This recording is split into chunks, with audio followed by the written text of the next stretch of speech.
বরিশধরা মাঝে শান্তির বাড়ি, বরিশধরা মাঝে শান্তির বাড়ি, শুষ্ক হৃদয় লয়ে আছে দাঁড়াইয়ে, শুষ্ক হৃদয় লয়ে আছে দাঁড়াইয়ে, ঊর্ধ্ব মুখে নরনারী,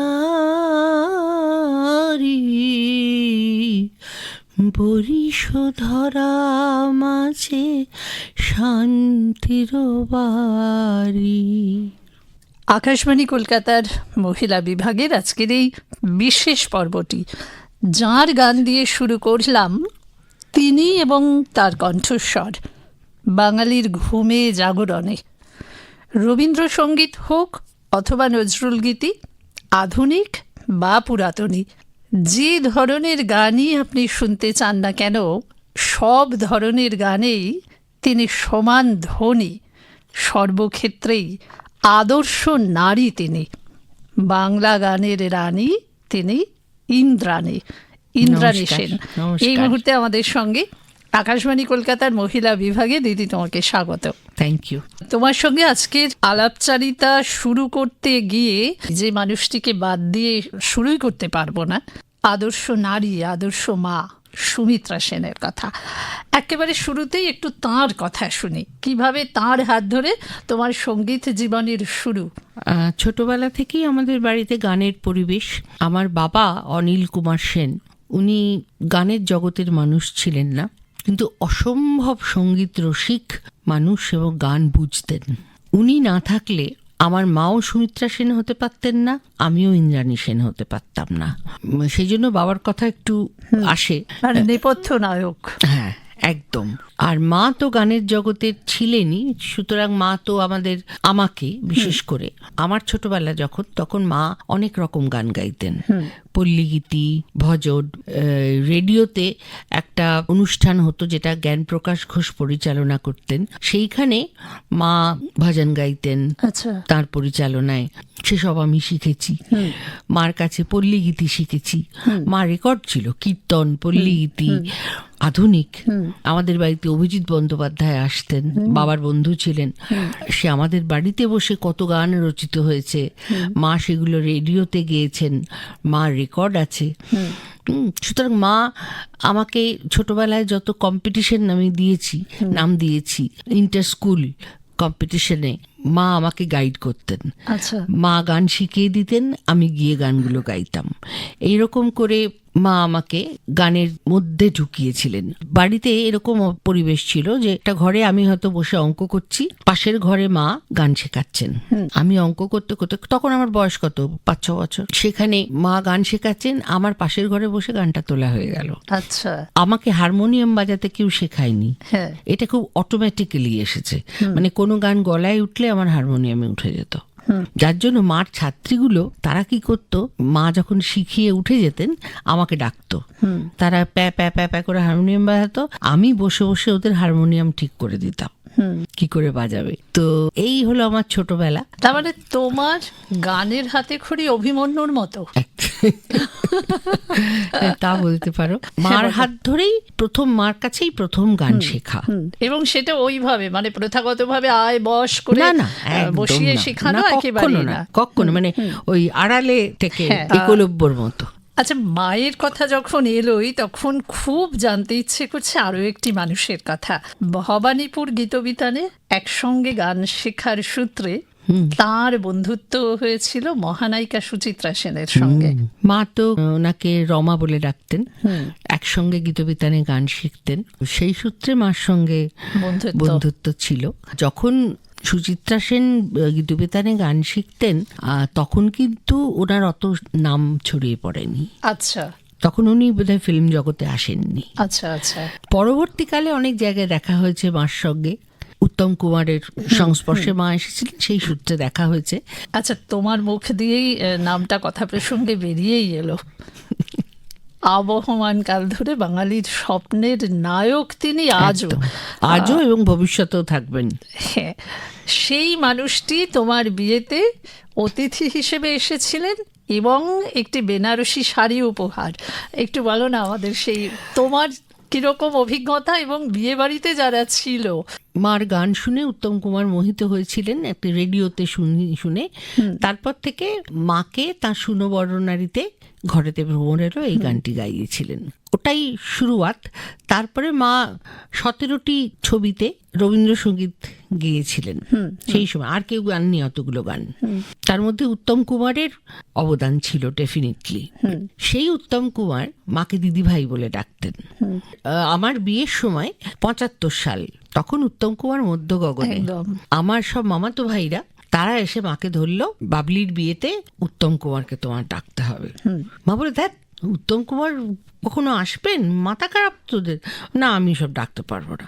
বলে, না তোমাকে ডাকতেই হবে, যাও না। তারপরে দেখো যদি এলেন না এলেন। যাই হোক, মা তো খুব কাঁচু মাচু মুখে ময়রা স্ট্রিটের বাড়িতে গেছে। এবং কথা প্রসঙ্গে বলি, সুপ্রিয়া দেবীও মার খুব নিকট ছিলেন, কারণ সুপ্রিয়া দেবীর যিনি প্রথম হাজবেন্ড তিনি আমার বাবার বন্ধু ছিলেন। আচ্ছা, বিশ্বনাথ নাম ছিল বোধহয়। সেই সূত্রে মা সুপ্রিয়া দেবীকে আগের থেকে চিনতেন। সেদিন ওরা দুজনের কেউই ছিলেন না, আউটডোর শুটিং এ গেছিলেন। বাড়িতে ছিলেন সুপ্রিয়া দেবীর দিদি। তাকে কার্ডটা দিয়ে মা বললেন যে এরকম আমার মেয়ের বিয়ে, ওদের তো পেলাম না, আপনি একটু ওদের আসতে বলবেন। বলে, আচ্ছা আমি বলে দেবো। মা বেরিয়ে বললেন, বাঁচা গেল বাবা, নেই ওরা তো আসার কোনো প্রশ্নই নেই। আর তখন সিদ্ধার্থ শঙ্কর রায়ের জমানা, মুখ্যমন্ত্রী। হ্যাঁ, তখন উনি একটা খাদ্য বিল বার করেছিলেন, যেটাতে এতজনের বেশি নিমন্ত্রিত থাকলে মুশকিল। যার জন্য আমার বিয়েতে অর্ধেক লোক এসেছিল আমার আশীর্বাদের দিন, আর বাকি অর্ধেক লোক এসেছিল আমার বিয়ের দিন। তখন বিয়ে শুরু হয়ে গেছে, গোধূলি লগ্নে বিয়ে ছিল। তারপরে ওই যে দুজনের হাত একসঙ্গে করে বাঁধে সেরম হচ্ছে। তো হঠাৎ দেখি একটা বিপুল কোলাহল, তার মধ্যে মা একজনের হাত ধরে টেনে টেনে নিয়ে আসছে। একটা কালো ফ্রেমের চশমা পরা, সাদা ধুতি পাঞ্জাবি, আর একটা লাল প্লেন শাল, শীতকাল ছিল। সে যে কি চেহারা আমি বলে বোঝাতে পারবো না। আমি প্রথমে ভাবছি এটা কি সিদ্ধার্থ শঙ্কর রায়, ওনাকে তো বলা হয়নি, তাহলে কি? মানে আমি স্বপ্নেও ভাবিনি যে উনি আসবেন, মাও স্বপ্নে ভাবেনি। তো মা একেবারে সাংঘাতিক বিউইল্ডার্ড, কি বলছেন। তার আগে আমি দেখি আমার চারপাশে যারা এতক্ষণ ভিড় করে বিয়ে দেখছিল সব ফাঁকা, কেউ নেই। আমি ভাবছি হঠাৎ ভিড়টা ফাঁকা হয়ে গেল কেন? যখন আমি বুঝলাম উনি উত্তম কুমার, আমি ওই হাত বাঁধা ফাঁধা ছেড়ে প্রায় লাফিয়ে উঠি আর কি। উনি এসে আমার পাশে বসলেন, নিচু হয়ে মাটিতে বসে আমার কানে কানে বললেন, বাবা দুজনকেই তো খুব সুন্দর লাগছে, একেবারে ভাই বোনের মতো। তারপর বিয়ে হওয়া অবধি উনি থাকলেন। তখন উনি এসে ওই শাড়িটা দিলেন, বেনারসি শাড়ি দিয়ে বললেন, শোনো এটা তো বেনু কিনেছে, তোমার পছন্দ হবে কিনা আমি জানি না, তুমি এটা পরো। পরে শুনলাম তখনকার দিনে 75 সালে আমার বিয়ের বেনারসিটার দাম ছিল 540। আর ওই শাড়িটা একটা রয়্যাল ব্লু কালারের শাড়ি, ছোট্ট পাড় আর ভেতরে ছোট ছোট গোল গোল বুটি। সেই শাড়িটার দাম ছিল 800 টাকা। কি যে সুন্দর শাড়ি, আমি সেই শাড়িটা এখনো রেখে দিয়েছি। এখন আর পরা যায় না, কিন্তু স্মৃতি হিসেবে আমি রেখে দিয়েছি। আমার বিয়ের পরে আমার বিয়ের অ্যালবাম উইথ উত্তম কুমার সে হাতে হাতে ঘুরতে লাগলো। কখনো আমার মামা শ্বশুরের অফিস, কখনো আমার মাসি শাশুড়ির বন্ধু। কেন না, উত্তম কুমার এসেছিলেন সেটা একটু আমরা দেখতে চাই। এবং আমার শাশুড়ি বিয়ের পরপর 1 বছর পর্যন্ত আমি যেখানে যেখানে বিয়ের নিমন্ত্রিত হয়ে গেছি, মানে আমাকে জোর করেছেন ওই শাড়িটাই পরতে হবে। আমার এক সময় ভালো লাগতো না, কারণ আমার আরো তো অন্য শাড়ি আছে, যাই হোক ওইটাই পরতে হবে। আর ওখানে গিয়ে বলতেন যে এ হচ্ছে আমার বৌমা, আর এই যে শাড়িটা পরে আছে এটা উত্তম কুমার। এই হচ্ছে উত্তম কুমারের গল্প।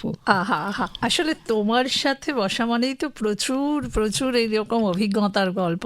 হায়ার সেকেন্ডারি পরীক্ষায় সারা রাজ্যে 3rd হয়েছিলে তুমি। তারপর কলেজে পড়তে পড়তে ফার্স্ট হয়েছিলাম, আর সব মিলিয়ে হিউম্যানিটিজ গ্রুপে 3rd হয়েছিলে। কিন্তু তারপরেই কলেজে পড়তে পড়তেই বিয়ে। হ্যাঁ, ওইটাই একটা গন্ডগোল।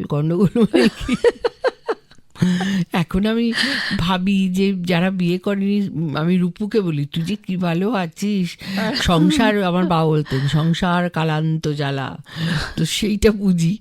তো আমার 18 বছর বয়সে বিয়ে হয়ে গেছিল, কারণ মা বাবা বরকে দেখে খুব পছন্দ করেছিলেন। তো অত্যন্ত সুপুরুষ তিনি। হ্যাঁ ছিল, এখন নেই তো, এখন তো 76 বছর বয়স। হাই সেকেন্ডারির পরে মা বাবা বললেন যে তুমি তো নিশ্চয়ই প্রেসিডেন্সিতে পড়তে যাবে, সেখানে অনেক কাঁধে ঝোলা আলা কবি কবি ছেলের সঙ্গে ভাব হবে, যাতে ওদের সঙ্গে তুমি লটকে না পড়ো সেই জন্য তোমার জন্য একটি ছেলে ঠিক করে রেখেছি, বিয়েটা আমি দেবো পরে, আচ্ছা, তুমি বিয়ে পাশ করো তারপরে বিয়ে দেবো। কিন্তু হলো কি, আমার শ্বশুর মশাই উনি আর্মির কর্নেল ছিলেন, ডাক্তার ছিলেন।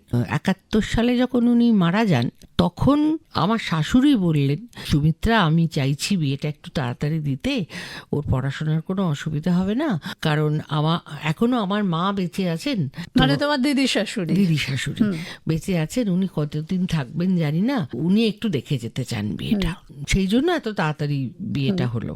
সে তো হলো, কিন্তু তারপরে তোমার নিজের পড়াশোনা এবং চোখ ধাঁধানো রেজাল্ট প্রতিটা ক্ষেত্রে, তোমার গান, তোমার অধ্যাপনা এবং একটিমাত্র সন্তান, তাকে খুব ঈর্ষণীয়ভাবে মানুষ করা, এই সবটা একার হাতে। কোথাও গিয়ে কি নিজের সঙ্গীত জীবনে তার কোনো প্রভাব পড়েছে বলে তোমার আজকে দাঁড়িয়ে মনে হয়? দেখো সেরকম ভাবে পড়েনি, কারণ আমি সংসারটাও খুব গুছিয়ে করেছি। আমি আমার শাশুড়িকে খুবই যত্ন করতাম, খুব শ্রদ্ধা করতাম, কারণ আমার এই গানের জগতে বা পড়াশোনার জগতে এতদিন টিকে থাকার পেছনে ওনার অবদান আছে। উনি আমাকে রান্নাঘরে ঢুকতে দিতেন না, তার একটা কারণ হতে পারে যে উনি সংসারের কর্ত্রী হিসেবে থাকতে চেয়েছেন, সেই জন্য আমাকে আর ওই দিকটা যেতে হয়নি। মানে ওই সময় আমি চা কি করে করে তাই জানতাম না, যার জন্য আমি পড়াশুনো গান বাজনা নিয়ে থাকতে পারতাম। মেয়ে হওয়ার পরেও এই যে তখন আমি দুটো কলেজে একসঙ্গে কাজ করি। যোগমায়া দেবী, আমার তখন কালীঘাটে থাকতাম, বাড়ির খুব কাছে, তো ভোরবেলা 6:15 ক্লাস নিতাম, হেঁটে চলে যেতাম যোগমায়া দেবী হাজরায়। আর আমার মেয়ে পড়তো দোলনা, তখন দোলনা স্কুলটা ছিল দেশপ্রিয় পার্কে। আমি 9:30 অবধি ক্লাস করে প্রায় দৌড়ে বাড়ি আসতাম। আমার শাশুড়ি ওকে রেডি করে রাখতেন, আমি একটা রিক্সা ডেকে ওকে, তখন গাড়ি ফাড়ি ছিল না, রিক্সা ডেকে ওকে নিয়ে স্কুলে ড্রপ করতাম, করে ওখান থেকে আবার হেঁটে হাজরায় আসতাম, এসে বাকি ক্লাসগুলো নিতাম, নিয়ে আবার ওর স্কুলে যেতাম 12:30টায়, ওর স্কুল ছুটি হতো, ওকে নিয়ে বাড়ি আসতাম, বাড়ি এসে ওকে খাইয়ে টাইয়ে শাশুড়ির কাছে রেখে আমি দৌড়তাম বাসন্তী দেবী কলেজে। আচ্ছা, সেখানে আমি পার্ট টাইম লেকচারার ছিলাম, সেখানে পড়িয়ে তারপর 4টের সময় বাড়ি আসতাম। তারপরে আমি ওখানে 2 বছর কাজ করেছি, তারপরে আমি চলে গেছি বাগবাজার উইমেন্স কলেজ, যেখান থেকে তুমি অবসর নিয়েছো। একদম, মানে 42 বছর ওখানে পড়িয়েছি, লাস্ট 2 ইয়ার্স আমি প্রিন্সিপাল ছিলাম। তখন কি করতাম, ওই সকালবেলা ওকে কারমেলে ওকে দিয়ে এসে কলেজ চলে যেতাম, কলেজ থেকে বাড়ি আসতাম, বাসে করেই যেতাম, ওখান থেকে 2B বাস ছিল, একেবারে ওখান থেকে ধরে ওটা একেবারে বাগবাজার অব্দি যেত। তা ওই বাসে করে কলেজ যেতাম, ওই বাসে করে ফিরতাম, রাস্তায় যেতে যেতে বা ফিরতে ফিরতে খাতা দেখতাম পরীক্ষার, বা গল্পের বই পড়তাম, বাড়ি এসে ওকে পড়াতে বসতাম, ওকে পড়িয়ে টড়িয়ে তারপর যদি প্রোগ্রাম থাকতো সেটা অ্যাটেন্ড করতাম। আলাদা করে নিজে সাধনা করার অবকাশ সাধনা আমরা করিনি কোনোদিন, আমিও করিনি, শ্রাবণীও করেনি, মাও করেনি। তো বাবা একবার একটু দুঃখ করে আমার শাশুড়িকে বলতেন যে ও একদম গান বাজনা প্র্যাকটিস করে না, করে না। তখন উনি বলেছিলেন দেখো আমি তো ওকে কোনো সংসারের কাজের মধ্যে রাখিনি, ও করবে কি করবে না ওর ইচ্ছে। আমাকে বললেন যে কেন তুমি বসো না, পরের দিন একটু তানপুরা নিয়ে টুকটুক করলাম, একটু গান করলাম, হয়ে গেল। এই যে তোমার রোজকার রুটিনের গল্প করলে, এটা শুনতে শুনতে আবারও বিস্ময়ে বাকরুদ্ধ হলাম যে টাইম ম্যানেজ করতে পারলে এবং নিজের ইচ্ছেটা থাকলে পারা যায় না। মানে আমরা বলি না সংসার হয়ে গেছে, সন্তান হয়ে গেছে, আর পারছি না কোনো একটি পছন্দের ভালো লাগার কাজ। তা বন্ধুরা যারা শুনছেন তারা এখান থেকে আমার বিশ্বাস অনেকখানি ইন্সপায়ার্ড হবেন যে সময়কে অ্যাডজাস্ট করতে পারলে। যেমন একটা ঘটনা ছোট্ট বলি, সেটা হচ্ছে আমার যখন মেয়ে হয় তখন আমি MA পড়ছি, MA ফাইনাল দেব। তো আমার বৌদ্ধভাগ্য খুব ভালো ছিল, যখন আমার প্রায় মানে ক্যারি করছি 7-8 মাস, তখন আমার বন্ধুরা বললো এখন আর তুই সিঁড়ি দিয়ে উপরে ভেঙে 4তলায় যাদবপুরে আর উঠিস না, বাড়ি চলে যাবে, এবার আর বন্ধ কর। ওই যে আমি ক্লাসগুলো পারলাম না, ক্লাস নোট নিতে পারলাম না। আমার এক বন্ধু ছিল রুবি পাল, সে ছোটবেলা থেকে একসঙ্গে আমরা স্কুল, কলেজ, ইউনিভার্সিটি একসঙ্গে পড়েছি। ও তখনকার দিনে তো জেরক্স ছিল না, ও কি করতো ওই কার্বন পেপার নিচে দিয়ে লিখতো। আচ্ছা, একটা তোমার কাছে থাকতো, একটা তাকে, ও একটা ওই কার্বন পেপারের তলায় যেটা থাকতো সেটাও আমাকে মানে সাপ্লাই করে যেত। প্রকৃত অর্থে বন্ধু। যখন বাচ্চা হলো অগস্ট মাসে, আর আমার বোধহয় পরীক্ষা ছিল নভেম্বর, MA ফাইনাল, বাবাকে বললাম যে এবছর আমি পরীক্ষা দেব না, এইটুকু বাচ্চা নিয়ে আমি কখন কি করব, সামনের বছর দেবো বলে বইটই তাকে তুলে রাখলাম। তো বাবা বললেন তোমাকে দিতেই হবে, তুমি দিয়ে ফেল করো, তাতেও আমার আপত্তি নেই, কিন্তু আমি স্কিপ করতে দেবো না। আমি ঠিক আছে দেবো। 15 দিন আগে, পরীক্ষার 15 দিন আগে আমি বললাম যে তাহলে আমার মেয়ে আর আমি এক জায়গায় থাকলে হবে না। তখন বাবা শাশুড়িকে বললেন যে আপনি কি চান, কে থাকবে আপনার, কাকে রাখতে চান? তো শাশুড়ি বললেন আমার বৌমা থাকুক এখানে, আমি বাচ্চা সামলাতে পারবো না। বাবা বললেন ঠিক আছে আমি বাচ্চাকে নিয়ে যাবো। সেই জন্য বলছি যে এইরকম বাবা পেয়েছি বলে আমার এইখানে দাঁড়িয়ে আছি। বাবা নিয়ে গেলেন। তোমার সবটাই এটা ঈশ্বরের আশীর্বাদ না, মানে সুমিত্রা সেনের মতন মা পাওয়া, ওই রকম একজন বাবা পাওয়া। পরবর্তীকালে এটা মেয়েদের ক্ষেত্রে ভীষণভাবে সত্যি যে বিয়ের পরে স্বামীর সাপোর্টটা না থাকলে পরে খুব স্বতঃস্ফূর্তভাবে কোনো কাজই করা যায় না। ওর সেখানে অরূপদার মতন একজন, ও আমাকে গান বেছে দেওয়া, যেটা আগে বাবা করতেন, বিয়ের পরে, বাবার মৃত্যুর পরে বিশেষ করে ও গান বেছে দিত, কি রেকর্ড করব। ও ভালো চাকরি করত, আমার সঙ্গে সব জায়গায় যেতে পারতো না, কিন্তু একটা সাপোর্ট ছিল। সাপোর্ট না থাকলে আমি নেপথ্যে সহযোগিতা, এই ইয়াং বয়সে সব ছেলে মিউজিশিয়ানদের সঙ্গে বাইরে যাওয়া, রাতে থাকা, এইটা সবাই অ্যালাউ করতে পারে না একদম। কিন্তু সেই বিশ্বাসটা আমার ওপর ছিল বলে আমার শাশুড়ি, আমার হাজবেন্ড দুজনেই কিন্তু আমার কোনো বাধা দেননি। এই যে খুব বিশ্বাসযোগ্য বা খুব ভালো মানুষদের পেয়েছিলে, সেটা তুমি সব ক্ষেত্রেই, মানে শিক্ষক হিসেবে যাদের পেয়েছিলে তোমার এই অতি দীর্ঘ সঙ্গীত জীবনে, সেখানে মা সুমিত্রা সেন, শাস্ত্রীয় সঙ্গীতে বিভূতি দত্ত, নজরুল গীতিতে প্রথমে ওনার মেয়ে পূরবী দত্ত, তারপরে বিমান মুখোপাধ্যায়, আমি ভুল বললে তুমি আমায় বলো, কিছু ভুল না, আর রবীন্দ্র, এখন শ্রীকুমার চট্টোপাধ্যায়ের কাছে পুরাতনী রপ্পা এগুলো। আর রবীন্দ্রসঙ্গীতে তুমি যাকে গুরু হিসেবে পেয়েছো মা ছাড়া, তিনি দেবব্রত বিশ্বাস। একটু ছোট্ট ছোট্ট করে তাদের কথা শুনতে চাইবো, কেন তারা প্রত্যেকে আমাদের কাছে নবস্য ব্যক্তি। আর অবশ্যই দেবব্রত বিশ্বাসের কথা একটু তোমার থেকে শুনতে চাইবো।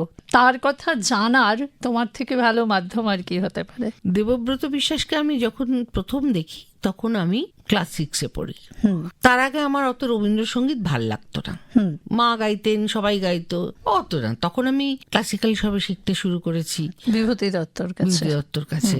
মনে হতো ক্লাসিক্যালে বা নজরুল গীতি শুনছি, আশা ভোসলের গান শুনছি, ভজন শুনছি, লতাজির গান শুনছি। মা শুধু রবীন্দ্রসঙ্গীত, পরবর্তীকালে শুধু রবীন্দ্রসঙ্গীত করতেন, কিন্তু আমাদের বাড়িতে সব রকমের গান শোনা হতো। উষা উত্থুপ থেকে শুরু করে আশা ভোসলে, লতা মঙ্গেশকর, কিশোর কুমার, মোহাম্মদ রফি, মান্না দে, আমি এইসব গান তুলে গাইতাম।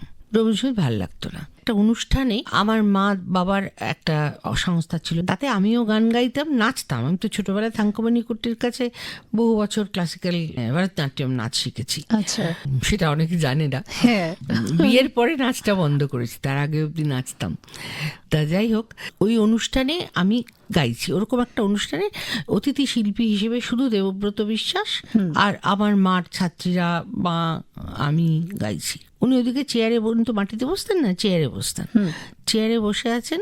যখন আমার সময় এলো আমি গানটা গাইলাম। বেরিয়ে উনি মাকে বললেন, দিদিমণি আপনার মাই এটারে আমারে দেন, আমি ওরে শেখামু।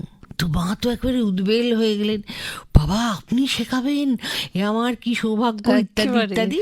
মা বাবা সবাই তো একেবারে, আমি বললাম দুধ চাই, এই লোকটাকে কেমন একটা দেখতে, গম্ভীর, হাসে না, একটা গেরুয়া রঙের ফতুয়া আর লুঙ্গি পরে আছে, এর কাছে আবার কি শিখবো। বাড়িতে এসে বললাম আমি ওসব শিখবো টেখবো না। বললেন তোমার মাথা খারাপ হয়েছে, উনি নিজে থেকে শেখাতে চাইছেন, তুমি কালই চলো। বাবা নিয়ে গেলেন, নিয়ে গিয়ে আমাকে একটা গান গাইতে বললেন, তখন বর্ষাকাল। আমি গাইলাম আজি ঝড়ো ঝড়ো মুখর বা দরদি রে। আচ্ছা, ওটা শুনে উনি বললেন ভালোই হয়েছে, কিন্তু ভেবা চেকা। আমি সেটা মানে ওই বায়ে যে একটা জ্যোতি পড়েছে সেইটা তো ঠিক না। হ্যাঁ, তো বাবাকে বললেন অনিল বাবু আপনি আসেন গিয়া, আমি ওরে শেখাবো। তারপর থেকে প্রতি রবিবার বোধহয়, আমার ঠিক মনে পড়ছে না, একটা দিন দুপুরবেলা আমি যেতাম। ওই সিম্পল লিভিং হাই থিঙ্কিং, এটার একটা আদর্শ এক্সাম্পল হচ্ছেন দেবব্রত বিশ্বাস। ওনার ওই সুমনের 10 ফুট বাই 10 ফুট একটা ছোট্ট ঘর ছিল, সেই ঘরে একদিকে একটা ছোট্ট তক্তপোষ, দিওয়ানও না, তক্তপোষ, তার উপরে চাদর পাতা, ঘরের মাঝখানে একটা ইজি চেয়ার, তার সামনে একটা ছোট টেবিল, তার উপরে হারমোনিয়ামটা রাখা, তার মধ্যে পানের দাগ, খয়েরের দাগ, চুনের দাগ হলো, এক পাশে কয়েকটা রকম লুঙ্গি পাজামা, এই লুঙ্গি আর ফতুয়া ঝুলছে, মানে কোনো আলমারিও নেই, একটা হুকে ঝুলছে দেয়ালে, আর কিছু বই রাখা। এই সেখানে আমি তক্তপোষে বসতাম, উনি ওখানে বসে গান শেখাতেন। ভাবতে পারবে না, যখন উনি প্রখর গ্রীষ্মের দুপুরে শেখাচ্ছেন, তখন পাতায় পাতায় বিন্দু বিন্দু ঝরে জল। আমি ওই ছোটবেলায় চোখ বন্ধ করে অনুভব করতে পারতাম যে বাইরের গাছটার থেকে টুপটুপ করে জল পড়ছে।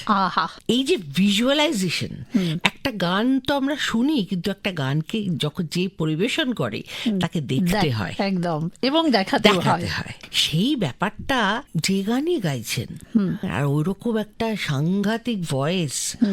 ওনার স্কেল খুব নিচু ছিল, কিন্তু উঁচু স্কেলে গাইতেন না, খুব নিচু ছিল, মানে তাতেই বাজিমাত। কি যে রসিক মানুষ ছিলেন।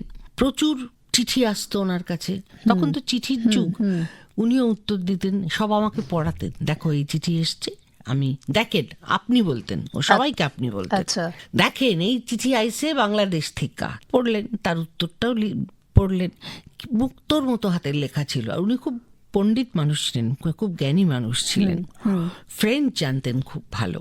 আচ্ছা, আমাকে চিঠি দিতেন মিসাই সেন, ফ্রেঞ্চে কুমারী মেয়েদের বলে মিসাই, আর আমার বিয়ের পরে যে চিঠি দিতেন তাতে লিখতেন মিসেজাই সেন। একবার কি হয়েছে, আমি গান শিখতে গেছি ওনার ঘরে, আমার তো অবারিত দ্বার ছিল, 2টি মেয়ে, বাচ্চা মেয়ে, কলেজে পড়ে বোধহয় এসেছে, এসে বলেন আপনার একটা অটোগ্রাফ নেব। কার কাছে আইছেন? কেন আপনি দেবব্রত বিশ্বাস?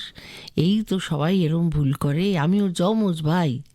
দেবব্রত বিশ্বাস তো এখন হাসপাতালের কেবিনে শুয়ে আছে, তারাও ছাড়বে না, উনিও ছাড়বেন না। বলছেন না আমি দেবব্রত বিশ্বাস নই। কি বলছেন আপনি দেবব্রত বিশ্বাস? তো অনেকক্ষণ পরে হেসে টেসে উনি দিয়ে দিলেন। আরেকদিন গেছি, উনি দেখি যে হারমোনিয়াম সরে গেছে, সেই জায়গায় একটা স্টোভ আর তার উপর একটা কড়া, কি একটা রান্না করছেন। আমাকে এটা কি কন্ত, আমি যাই না, কি একটা কালো কালো, বলছে এটাকে কয় হিঞ্চে শাক। ও আচ্ছা, কোনোদিন হিঞ্চে শাক খাইছেন? না, আমি বাপের জমে হিঞ্চে শাক খাইনি। ওনার সঙ্গে খুব আমার একটা মানে আদর আবদারের সম্পর্ক ছিল। খাবেন একটু? আর কেউ মরে গেলেও খাবো না। নিজে আর রান্না করতেন। ওনার যে মানে সর্বক্ষণের সহচর, কাম রাঁধুনি, কাম এভরিথিং, তার নাম ছিল অনন্ত। উনি তাকে ডাকতেন অন্ত। আচ্ছা, হ্যাঁ, অন্ত একটু পান দিয়া যা, অন্ত 1 কাপ চা দিয়া যা, এইরকম। আর ওনার কোনো রকম নেশা ছিল, একটু পান খেতেন, ব্যাস, আর কিচ্ছু না। এই দেবব্রত বিশ্বাস আমাকে নিয়ে অনুষ্ঠানে গেছেন। আমি যখন হায়ার সেকেন্ডারি পাশ করেছি, তো আমার রেজাল্টে উনি খুব খুশি হয়েছিলেন। তখন আমি ওনার সঙ্গে অনুষ্ঠানে গাইছি, অনুষ্ঠানে গেছি রবীন্দ্র সদন, এবং বিশ্বাস করতে পারবে না যে ওই একটা নামে শুধু হাউসফুল না, মানে কাতারে কাতারে লোক সিঁড়িতে বসে আছে, পাশে দাঁড়িয়ে আছে, প্রকৃত অর্থে হাউসফুল। উনি একা গাইছেন, গৌরীদি সঙ্গে আছেন, আমাকে নিয়ে গেছেন, কিছু গান গাইবার জন্য। প্রথমে উঠে বললেন যে নমস্কার, আমার সঙ্গে আছেন গৌরী ঘোষ, আর যে এই মেয়েটির আপনারা দেখতেছেন এ হলো গিয়ে ইন্দ্রাণী সেন, সুমিত্রা সেনের মাইয়া। ওর একটা কেরামতি আছে। আমি ওর ভাবছি কি বলে রে বাবা। ও এবার হাই সেকেন্ডারিতে স্ট্যান্ড করেছে, 3rd হয়েছে, মেয়েদের মধ্যে 1st হয়েছে। দর্শকরা সব চুপ, বলছে এ কি মেয়েটা এরম একটা কেরামতি দেখাইছে, আর আপনারা একটু হাততালি দিয়ে তারে উৎসাহ দিতে পারতেছেন না। আহা, তখন তো মানে হাততালিতে ফেটে গেল, আর আমি ওনার হাতে খালি চিমটি কাটছি। এইসব বলছেন কেন, এইসব বলছেন কেন, চুপ বলে বললেন এবার ওর গান শোনেন, বলে আমাকে দিয়ে গান গাওয়ালেন। মানে এই জিনিসটা আর কোনো গুরু করবে কিনা আমি জানি না। এই যে উনি পরবর্তীকালে বিভূতি দত্ত, বিমান মুখোপাধ্যায়, এরা সবই এক শ্রেণীর মানুষ ছিলেন। মানে এমনভাবে স্নেহ করতেন, এমনভাবে এগিয়ে দিতেন যে বলার কথা নয়। মানে আমার মনে আছে একটা বিভূতি দত্তর কথায় আসি। বিভূতি দত্ত পুরবেদীর বাবা ছিলেন, উনিও ওই রকম সিম্পল একজন মানুষ। উনি নিজে তবলা বাজাতেন বসে বসে, মানে আমরা হারমোনিয়াম নিয়ে গাইতাম, উনি তবলা বাজাতেন, এবং আমাদের সমস্ত লেসন ক্লাসিক্যাল উনি লিখে দিতেন, ওনার হাতের লেখায়, প্রত্যেকের খাতায়। তো একবার একটা মিউজিক ক্লাসিক্যাল কম্পিটিশনে আমি ফার্স্ট হয়েছি। ফার্স্ট হওয়ার পরে ট্রফিটা নিয়ে ওনার কাছে এসেছি, বাবাও এসেছেন। ওনার মুখে যে একটা স্বর্গীয় হাসি ফুটে উঠল। বাবাকে বললেন দেখেছেন কেমন ভালো করেছে, মানে আমার গুরু আমার বাবাকে বলছে। ভাবা যায় এগুলো, একদম, একদম। এইগুলো দেখে আমি বড় হয়েছি। সেই মানে তোমার সাথে কথা বলতে বসে একটি পর্ব যথেষ্ট নয়, শুধুই অভিজ্ঞতা দিয়েই কয়েকটি পর্ব চলে যায়, কিন্তু সময়ের নিগড়ে আমরা ভীষণভাবে বাঁধা। খুব ছোট্ট করে শেষ করার আগে যার সঙ্গে কাজ করার তোমার অভিজ্ঞতা না শুনলে পুরো সাক্ষাৎকারটা অসম্পূর্ণ থাকবে, তিনি আর.ডি. বর্মন। এটা আমার একটা বিরাট সৌভাগ্য যে ওনার সঙ্গে কাজ করেছি, এবং তোমার সঙ্গে কাজ করার জন্য উনি বম্বে থেকে কলকাতায় এসেছিলেন। কেননা আমি একটা মিথ্যে কথা বলেছিলাম ওনাকে, আমি বম্বে যাব না ভেবেই নিয়েছি। মানে আমি যদি সত্যিকারের বম্বে যেতে পারতাম তাহলে হয়তো আমার আরো কিছু উন্নতি হতে পারত। তো যাই হোক, সেটা সংসারের জন্য, মেয়ের জন্য আমি তো আর সারা আমার সবকিছু ছেড়ে চলে যেতে পারি না, আমার চাকরিও ছিল। তো যখন উনি রাজি হলেন, উনি বললেন যে ঠিক আছে আপনি, আমি বললাম আমার মেয়ের পরীক্ষা, আমি যেতে পারবো না, আপনি কি করা যায়। তখন উনি বললেন যে ঠিক আছে আপনার যখন অসুবিধা আছে আমি কলকাতা আসবো। ভাবো, একটা পৃথিবী বিখ্যাত সুরকার, একদম, তার আমার জন্য এত কিছু করার কিছু দরকারই ছিল না। একদমই তাই। হ্যাঁ, কারণ উনি কোথায় আমি কোথায়। তো উনি রাজি হলেন, এলেন, ওখান থেকে গান সুর করে পাঠালেন, সেই গানে কথা বসানো হলো এখানে। তো আমার বাড়িতেই কথা বসানো হলো। সঞ্জয় চক্রবর্তী আর শ্যামল সেনগুপ্ত ওরা লিখলেন 8টা গান, সেই গানগুলো রেকর্ড হলো। উনি এলেন, এসে আমি তো ভয়ে মরছি, অমিত ব্যানার্জি ছিল অ্যারেঞ্জার, ও ভয় মরছে। তো উনি এসে সোজা ভয়েস বক্সে এসে আমার কাছে 1:30টার সময় এলেন। আমরা ভাবছি তার আগে যদি গানগুলো হয়ে যায় তো বাঁচা যায়। ঠিক 1:30টার সময় এলেন, একটা তসরের জামা আর পাঞ্জাবি আর পাজামা পরে এসে ভয়েস বক্সে এসে বলে নমস্কার, আমি রাহুল দেব বর্মন। মানে আমি না ভাবছি আমি প্রণাম করব না নমস্কার করব, মানে এই হচ্ছে সৌজন্য বোধ। ঠিক ঠিক ঠিক, এরকমই থেকো, সকলের অনুপ্রেরণা হয়ে। আর তোমার এত ব্যস্ত শিডিউলের মধ্যে আমাদেরকে এতক্ষণ সময় দেওয়ার জন্যে আকাশবাণী কলকাতার সমগ্র মহিলা বিভাগের পক্ষ থেকে তোমাকে অসংখ্য ধন্যবাদ এবং কৃতজ্ঞতা। ধন্যবাদ।